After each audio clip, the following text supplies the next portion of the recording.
Hello and welcome to the Past Functional Skills video solutions for the City and Guilds Functional Skills English Level 2 Reading Sample Paper 2.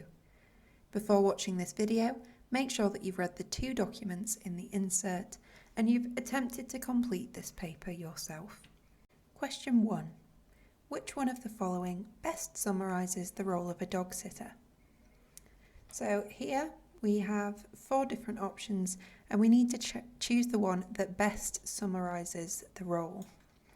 So when we're summarising a piece of text, we need to look at the introduction and conclusion, understand what the text is about overall, and we need to make sure that we're summarising the role of a dog sitter rather than looking for any specific details or advice in the document. So let's start with A. Looking out for signs a dog has been treated badly. Well, is that the main role of a dog sitter? Does that summarise it? Not really. It does say that we should look out for signs that the dog's being treated unkindly, but that's only a small part of the overall role that's talked about in the text. So that's incorrect. B. Planning, setting a budget and deciding what hours to work. Again, we've got this part about setting up your business here and making money. But these are only small details and they're not really summarising the role of a dog sitter. So that's incorrect. C. Researching dog breeds to find out what food to give them. Well, it says in the following instructions part that food will be provided by the owners anyway. Owners will supply you with food for their dog. So you don't actually need to do any research, and that wouldn't be the main part of the role anyway. So how do we find out what the main part of the role is? How do we summarise the role of a dog sitter?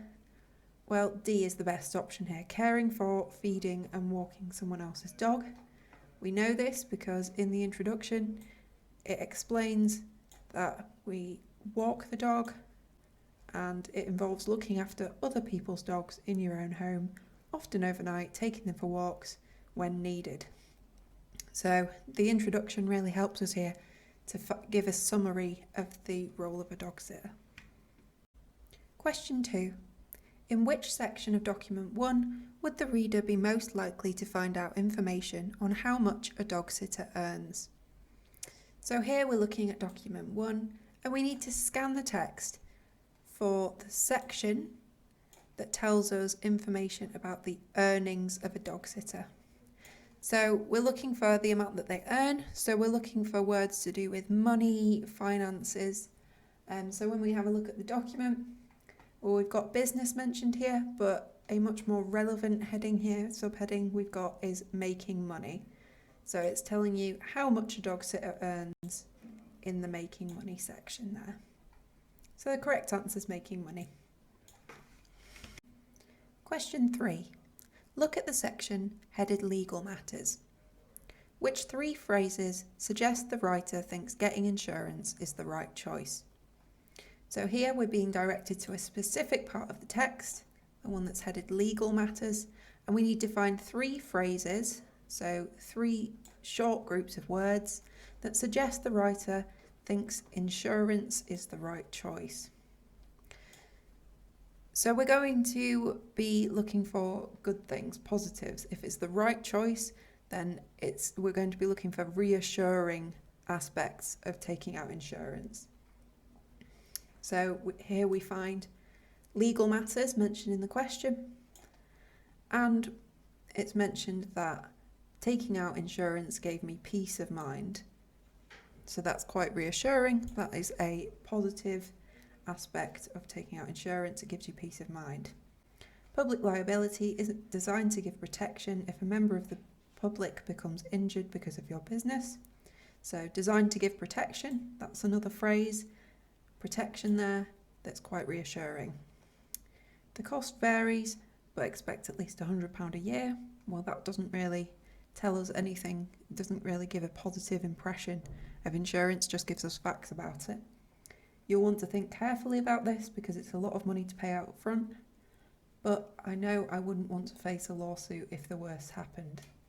So Here we're quite reassuring again. I wouldn't want to face a lawsuit if the worst happens, so insurance can help you to avoid a lawsuit. And then to learn more, check out our FAQ page. Getting this in place might just help you sleep a bit easier. So again, we've got this reassuring tone here in sleep a bit easier. So the students identified peace of mind, I know I wouldn't want to face a lawsuit, and sleep better at night. Question 4. How many hours of exercise a day does the UK's favourite dog breed need? So in this question, we need to look at document 1 and find out the number of hours of exercise a day that the UK's favourite dog breed needs.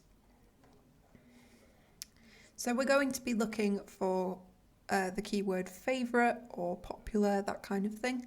And we need to find the number of hours of exercise. So in this table, we can see that there are hours of exercise needed, but the table doesn't give us any information about which of these breeds is the UK's favourite. So we'll have to look at the text for that information. And we can see that the UK's most popular breed is Labradors. So now that we know that Labradors are the most popular breed, we can look in the table and see that a Labrador needs 2 hours of exercise. So the correct answer is 2 hours. Question 5. Give 2 phrases that are facts and 2 phrases that are opinions in the setting up your business section of document 1. So in this question, we're being asked to look at a specific part of the document, the setting up your business section. So we only need to be looking at that section, not the rest of the document. And we need to find 2 facts and 2 opinions for 4 marks. So 1 mark per fact and 1 mark per opinion. And the students identified these 2 as facts. A business plan is a document that contains details of the business, and dog sitters sometimes need a van to transport dogs. So how do we know that these are facts? Well, a fact is something that can be proven or verified. We can't disagree with a fact, it's just something that's true. So a business plan's document that contains details of the business, that is a fact, that is something true that we could verify. If we opened up a business plan, we would see that it contains details about the business. And then dog sitters sometimes need a van, that's also a fact. We could have a look and meet some dog sitters and see that some of them have vans to transport the dogs. And then for opinions, now opinions are the thoughts or feelings that are expressed by the writer. So you will find it incredibly helpful to make a business plan, and advertising your business is also essential. Now, what makes these opinions? Well, these are the thoughts of the writer, and we can disagree with these. So we can think that it wouldn't be particularly helpful to make a business plan, and it wouldn't be essential to advertise your business. So because we can disagree with them, that makes them opinions. Question 6. Which 2 of the following words best describe the writer's tone in document 1? So here we need to look at document 1 and we need to identify the writer's tone. Now, the tone of a document is sort of the general impression that you get from the text as a reader. So you need to consider how the writer is coming across overall. What kinds of thoughts and feelings can you detect in their writing? So we're being asked to tick 2 to describe the tone and find the words that best describe it. So is the tone humorous? Well, humorous means funny, and the text doesn't really make any jokes. It's not particularly funny. So humorous would not be an appropriate way to describe the writer's tone. Is the tone friendly? Well, yes, we've got lots of words and phrases that are quite friendly here. They're asking, do you love dogs? Do you enjoy walking? And this use of direct address is quite friendly, and it brings the reader into the text and sort of tries to have a conversation with the reader. Other words to potentially use to describe the text, we've got critical. Well, critical means criticising something, making judgments about it, and they don't really criticise anything here. Urgent means that it implies that something has to be done very quickly or immediately, and the writer doesn't really indicate this in the text. E, conversational. So conversational is pretty similar to friendly, sort of trying to speak to the reader and get them to engage with the text, sort of having a sort of conversation, speaking directly to them. You don't have to, you'll want to think carefully. This use of direct address makes the text really quite conversational. And then finally, sarcastic. Well, sarcastic is saying something that you don't mean or being ironic. And the text is very direct and it doesn't really use any sarcasm or irony. So that would be an incorrect answer. So the tone of the text overall can be described as friendly and conversational. Question 7. Your friend wants to know everything about the law concerning the treatment of animals. What could you tell them? Okay, so here we are looking at document 2 and we want to identify everything about the law concerning the treatment of animals. So we specifically want to be scanning the text looking for laws that are especially about the treatment of animals. So if we have a quick look in the text, we can see that in Colin's comment here, he mentions the Clean Neighbourhoods and Environment Act 2005. So that is an example of a law, but it doesn't really indicate anything about the treatment of animals. So that would not be an appropriate option to pick. Are there any other laws mentioned? Well, yes, Fenton says that you should read the Animal Welfare Act of 2006. So some good advice that you could tell your friend is to read that act, and then they will learn about the law concerning the treatment of animals.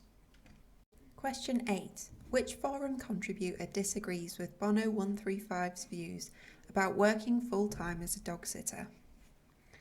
So in this question, we need to look at the forum and find Bono 135's views about working full-time as a dog sitter.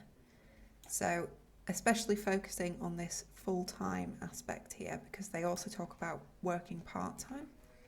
So we need to read his views and then find out which contributor is disagreeing with him.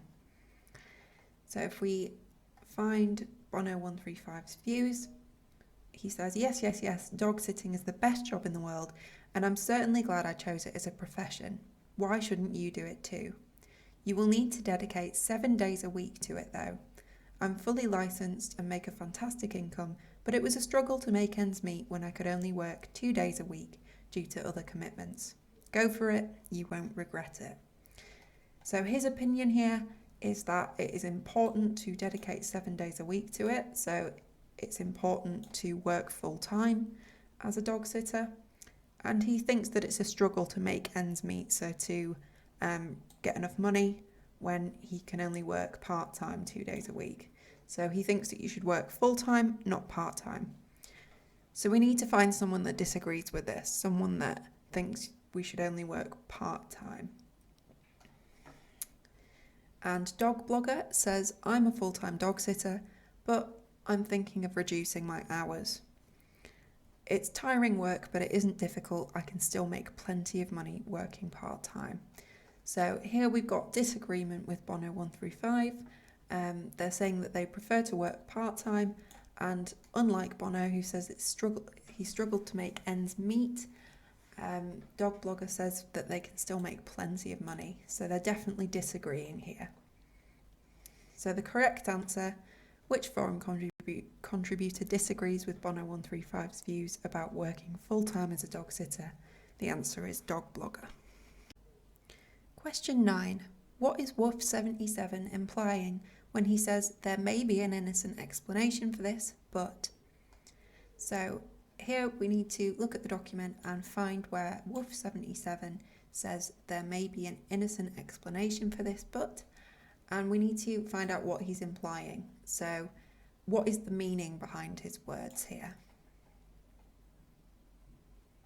So here we've got Woof 77, and they say, it is your duty to look out for any sickness and decide if the dog needs to go to the vet. Unfortunately, dog cruelty is a fact in this world too, and it's often caused by people you would least expect. That means you need to learn to spot the warning signs. Has the dog suddenly developed a limp when it walks? There may be an innocent explanation for this, but... So here is the quotation that we were given in the question, and based on the context of the rest of what he's saying here, we can see that he's talking about cruelty to dogs and spotting the warning signs of this. So he's suggesting, when he says there may be an innocent explanation, that the explanation is probably not innocent and it's possible that a dog is being harmed. Question 10. What are 3 biased statements that Colin gives in his comment? So we need to identify 3 biased statements, and we specifically want to look at Colin's comment. So only looking at Colin, none of the other commenters. So what is a biased statement? Well, a biased statement is a statement that shows that someone has very strong opinions on a topic, and these opinions are usually formed by their background. So if you have a specific background that leads you to have specific opinions, if you've been raised to have certain views, for example, or you work in an organisation that promotes certain views, then you will have some biased opinions. And we need to find 3 examples of this in Colin's comment.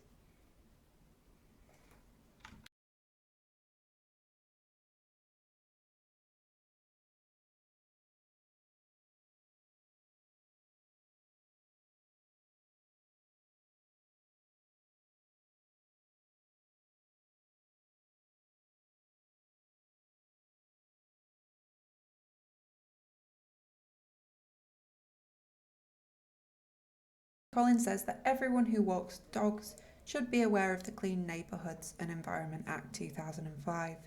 It states, among other things, that you have to pick up your dog's mess. You can be fined if you don't, but there's no need to worry.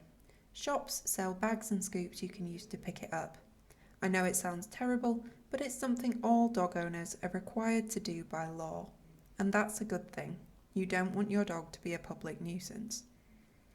So we've got some quite strong opinions being shared here, and they are quite biased statements that Colin is giving. So the students identified, there's no need to worry, it sounds terrible, and you don't want your dog to be a public nuisance. So what makes these statements biased? Well, they're giving quite strong opinions here, and quite emotionally led opinions. So no need to worry. Worry is obviously an emotion, and it sounds terrible. We've also got sort of an exaggeration here, a hyperbolic, it sounds terrible. And then finally, a public nuisance, directly addressing the reader, saying you don't want your dog to be a public nuisance. He's trying to persuade people here, so that's quite a biased statement as well.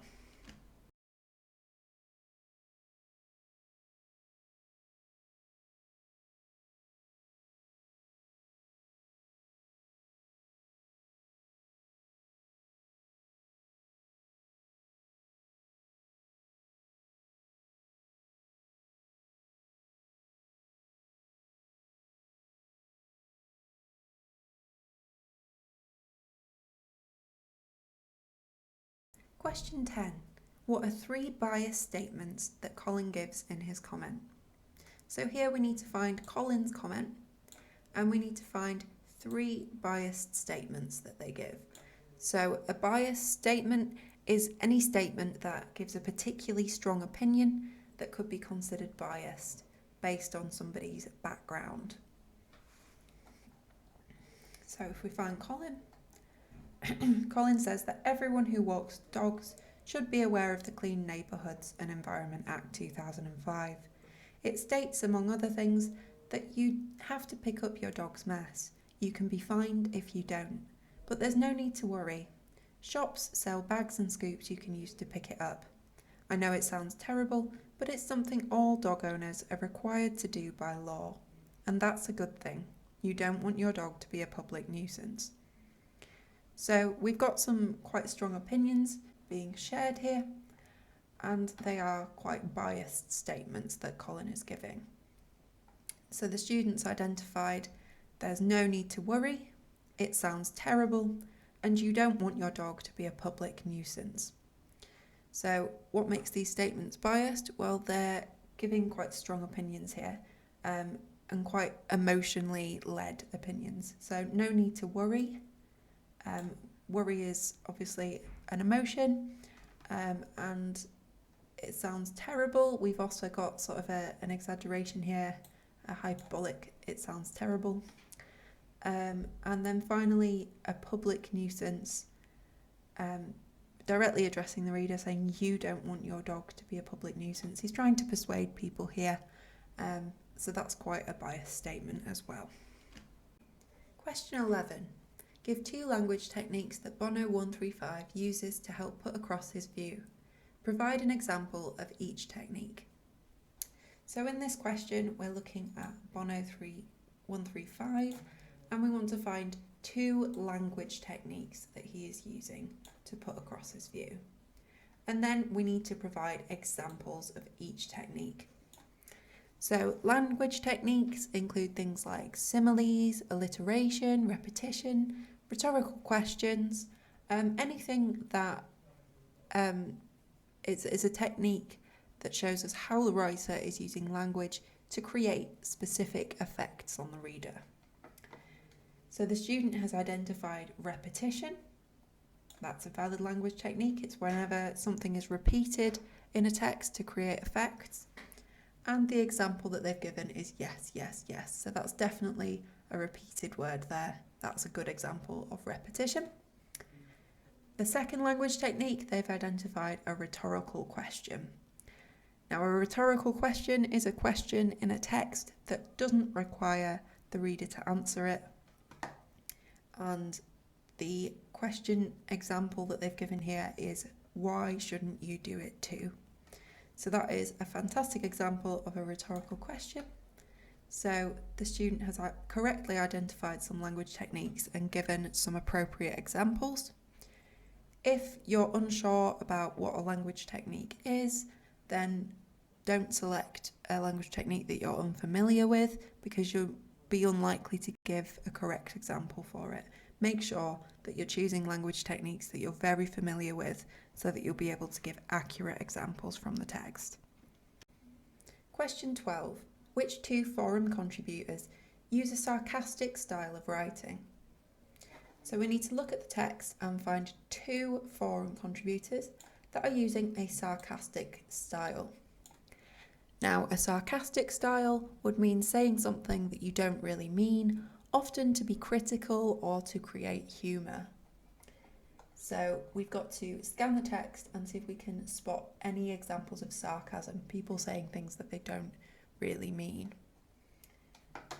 Okay, and when we look at the text, we can see that K9 says, oh yeah, you might as well get a treadmill in your house and let them walk on that.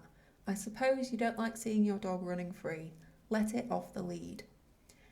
So clearly K9's opinion here is that dogs should be let off the lead, and he's using quite a sarcastic style to express this. This oh yeah suggests that he's being sarcastic here, and then he goes on to talk about a treadmill in your house. He doesn't really mean that using a treadmill is the same as walking a dog on a lead outside. He's just saying this to emphasise his criticism of dog bloggers' view that it's important to keep them on a lead outdoors. And then Blue also uses quite a sarcastic style.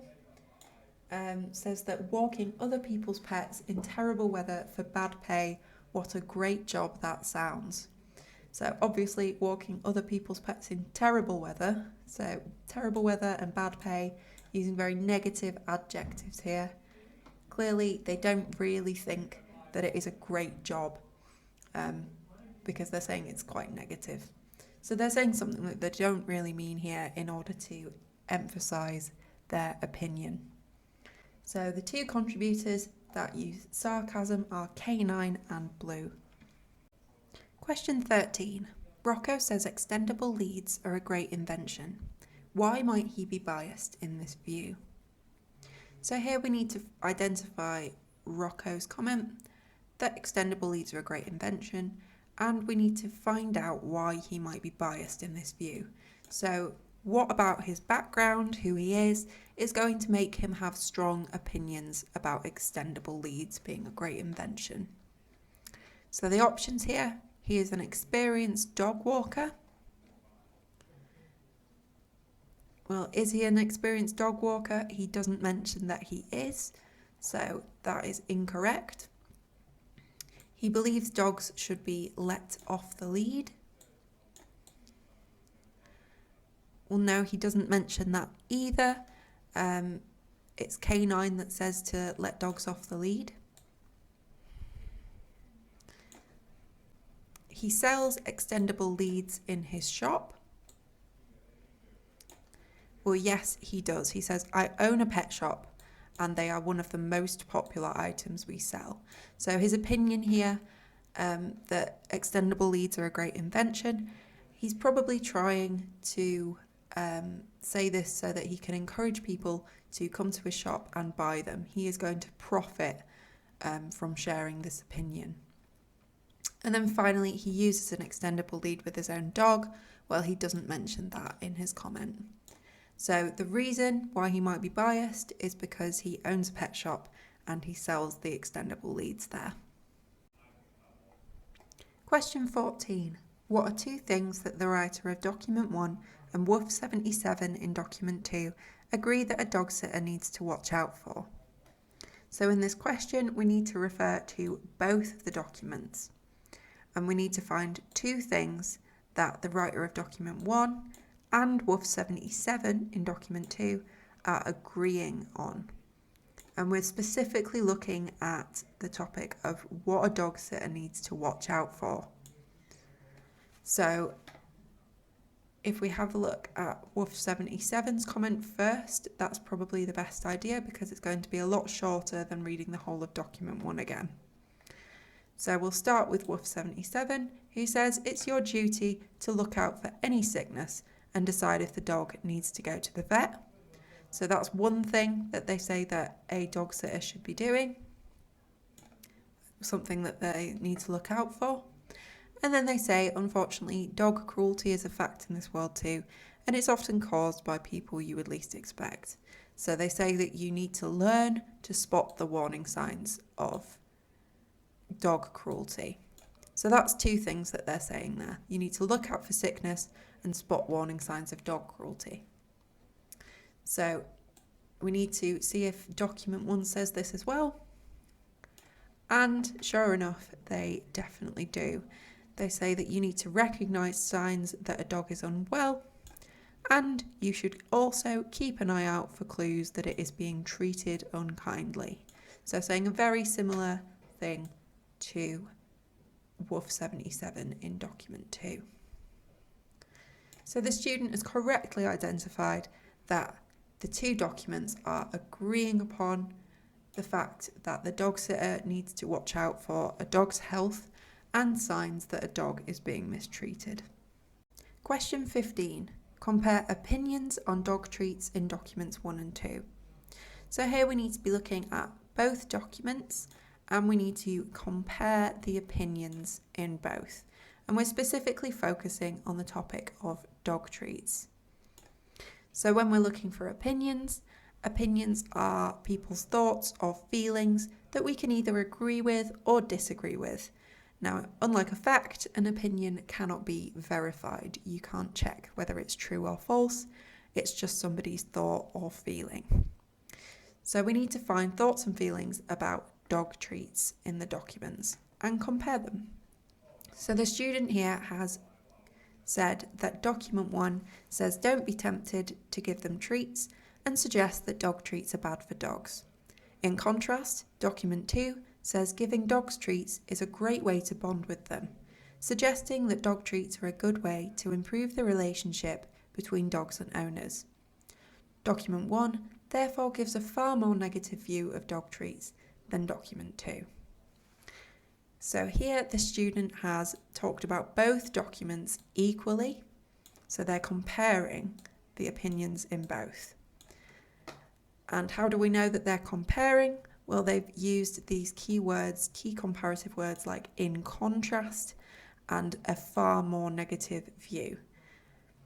So they are directly comparing the texts here. And they are focusing on opinions on dog treats. They've used a couple of quotations from the text to say that the first document says that don't be tempted to give them treats, which means dog treats are bad, and giving dogs treats is a great way to bond with them, saying that dog treats are good. So we've got a bit of an explanation of what each of the quotations mean, and then a summary of the viewpoints in both texts. So this is a very good answer and would get all 3 marks.